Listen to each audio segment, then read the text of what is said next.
Nothing funny in this. Khatini Hazrat will take a break. Stay with us. Welcome back. Khatini Hazrat, آج ہم تاریخ پاکستان کا ایک گمگشتہ باب ڈسکس کریں گے اور میں پیش کی معذرت چاہتا ہوں کہ اس ڈسکشن کے دوران ڈپریشن کا احساس ہوگا آپ کو، لیکن آج اس گفتگو کا مقصد بنیادی طور پر یہ ہے کہ ایک بار پھر اس بات کا ڈھنڈورا پیٹنا کہ ہماری قوم میں تحقیق کرنے کی عادت سرے سے ہے ہی نہیں. دیگر قومیں، خاص طور پر مغربی قومیں اگر آپ دیکھیں تو وہ چھوٹی چھوٹی بات پر کئی برس تحقیق کرتی رہتی ہیں، پی ایچ ڈیز ہو جاتی ہیں چھوٹے چھوٹے ایشوز پر، اور یہی وجہ ہے کہ انہوں نے اپنا تاریخی ریکارڈ سیدھا رکھا ہے. آج آخر کیا وجہ ہے کہ ہم ہر تیسری بات پر جوتم پیزار ہوتے ہیں، ہر تیسری بات پہ لڑ رہے ہوتے ہیں کہ نہیں جناب اس طرح نہیں تھا، اس طرح تھا. اسلامک ہسٹری لے لیجئے، پاکستان کی تاریخ لے لیجئے، انڈین ہسٹری لے لیجئے، ہر جگہ پر 5 6 مختلف رائے موجود ہیں. آج تک کسی کو توفیق نہیں ہوئی کہ اپنا ریکارڈ، ہسٹوریکل ٹریک جو ہے وہی سیدھا کرنا شروع کر دیں. یہ جو ہم اکثر سنتے ہیں کہ ایک وقت ایسا تھا کہ کشمیر کا مسئلہ حل ہو سکتا تھا نیگوسیشنز کے ساتھ، لیکن انفارچونیٹلی ہر اچھی اپرچونٹی کی طرح ہم پے در پے مواقع ضائع کرتے گئے. ہم اپنے ان بزرگوں کو کبھی معاف نہیں کریں گے. میں ذاتی طور پہ کنونسڈ ہوں کہ میں اس ایک شخص کو جس کا آج میں تذکرہ کرنے جا رہا ہوں، جس کا حوالہ دیا ہے ایک بڑے اہم آدمی نے جس کی بات کو ایزی نہیں لیا جا سکتا، وہ بیرسٹر ابراہیم خان، پہلے صدر آزاد کشمیر کے. وہ اپنی کتاب دا کشمیر ساگا میں ایک بڑا دلچسپ انکشاف کیا انہوں نے، بڑا ڈپریسنگ ہے، اور میں آج ویسے اتفاق سے یہ کتاب لے بھی آیا ہوں. یہ بالکل اویلیبل نہیں ہے اور ایک ایسی لائبریری سے اتفاق سے مجھے مل گئی جو بڑی نون لائبریریز میں سے نہیں ہے. کمرشلی یہ کتاب ویسی شیلف پہ موجود نہیں، may be due to various reasons اس کو وہاں سے اٹھا دیا گیا. اور اس میں جو انکشاف کیا انہوں نے، ایک چیپٹر ہے دا بلنڈرز وی کمیٹڈ ریگارڈنگ کشمیر. اس کا میں آپ کو ایک چھوٹا سا اقتباس اپنے الفاظ میں ترجمہ کر کے بتا رہا ہوں. انگریزی میں کتاب ہے. وہ کہتے ہیں کہ ایک دفعہ اس وقت کے وزیر اعظم لیاقت علی خان نے مجھے کانفیڈنس میں لیتے ہوئے کہا کہ ابراہیم صاحب، مجھے انڈیا کے deputy prime minister Sardar Vallabh بھائی پٹیل نے آفر کی ہے مجھے کہ آپ کشمیر پہ بارٹر کر لیں ہمارے ساتھ، کچھ لے کچھ دے، کوئڈ پرو کو کے تحت آپ ہمیں ریاست حیدرآباد دے دیں، اس کا کلیم آپ چھوڑ دیں، ہم کشمیر کا کلیم چھوڑ دیتے ہیں اور کشمیر آپ کو دے دیں گے. تو یہ کہتے ہیں کہ میں نے کہا کہ ریاست حیدرآباد تو ویسے بھی آپ کو سوٹ نہیں کرتی کیونکہ وہ آپ کے ساتھ فزیکلی اس کی سرحدیں نہیں ملتی، وہ کنٹیگوس نہیں ہے پاکستان کے ساتھ، وہ کیسے آپ کو سوٹ کرے گی؟ تو آپ واقعی کچھ لے دے کا اگر موقع مل رہا ہے تو وہ کر گزرے. لیکن انہوں نے کہا کہ جو قباحت ہے اس میں وہ یہ ہے کہ میرا وزیر خزانہ نہیں مانتا، اور میرا وزیر خزانہ اس وقت کا غلام محمد جس کی وجہ شہرت نظریہ ضرورت ہے، جس نے پاکستانی جوڈیشری کو کلنک کا ایک ٹیکا اس کے ماتھے پر لگایا تھا، اور جب اسمبلی کو سیک کیا تھا تو نظریہ ضرورت کے تحت مولوی تمیز الدین کیس میں اپنے حق میں فیصلہ لیا تھا جسٹس منیر سے. یہ وہی غلام محمد ہے، اور اس نے یہ علل اعلان کہہ دیا کہ جی میں آپ کو حیدرآباد کا فیصلہ نہیں کرنے دوں گا، حیدرآباد ہمارے ساتھ ہی رہے گا، ہم کشمیر بھی رکھیں گے اور حیدرآباد بھی رکھیں گے. اور الٹیمیٹلی انجام یہ ہوا کہ نہ کشمیر آپ کو ملا اور نہ حیدرآباد.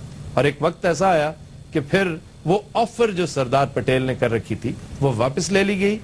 اب اس پہ جو زیادہ خطرناک بات وہ کرتے ہیں اور اس کتاب کے اندر موجود ہے، یہ کہتے ہیں کہ میں نے اپنے سورسز سے پتا کیا کہ سڈنی کاٹن نامی ایک آدمی ہے جو جہاز لے کر آ رہا ہے فرام حیدرآباد ٹو کراچی، اور اس جہاز میں سونے کی اینٹیں آ رہی ہیں.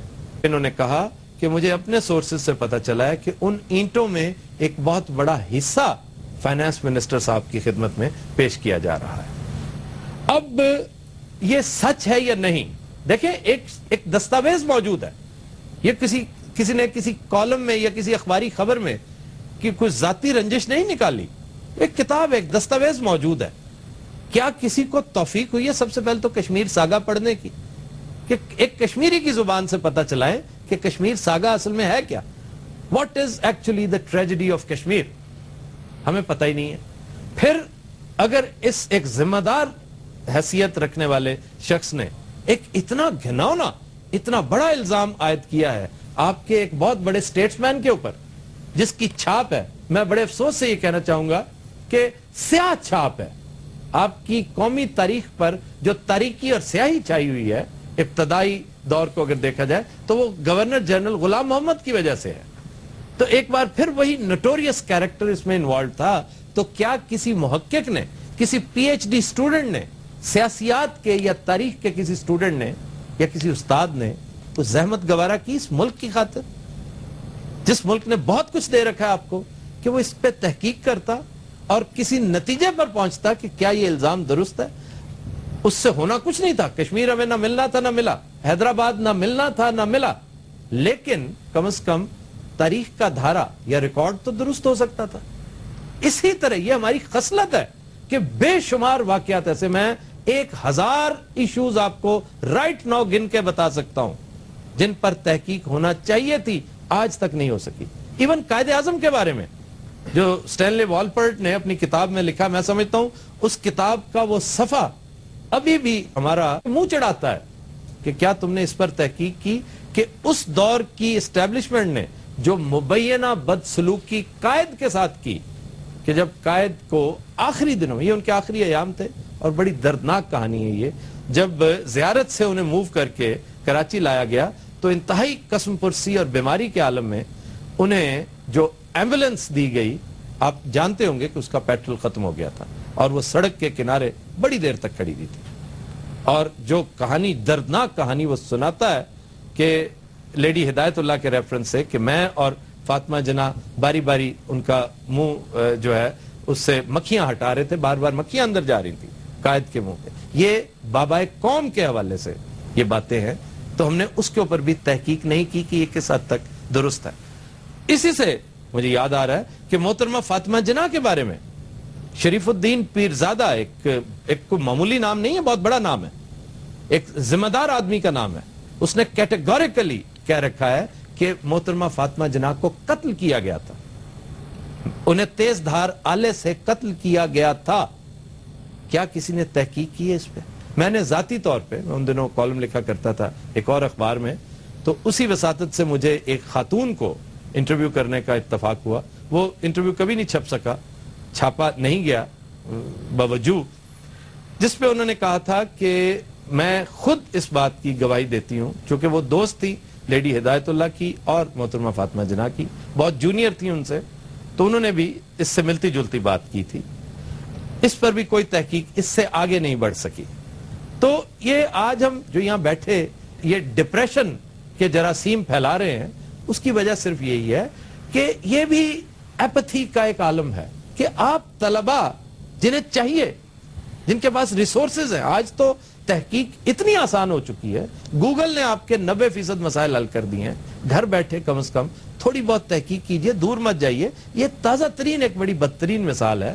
کہا یہ جاتا ہے کہ آپ نے پڑھا ہوگا کچھ عرصہ پہلے انڈس واٹر کمیشن نے اپنے چند افسروں کو سیک کیا تھا کہ ان پر مجرمانہ غفلت کا الزام تھا, اور اگر آپ تفاصیل میں جاتے تو کچھ بھنک میرے کانوں میں کم از کم پڑی تھی, آپ کی بھی پڑی ہوگی, کہ انہوں نے انڈیا سے پیسے لیے ہوئے ہیں یہ ڈیمز کے حوالے سے اپنے لپس کو زپ رکھنے کے, اپنی زبان بندی کیا انہوں نے معاوضہ لے رکھا تھا.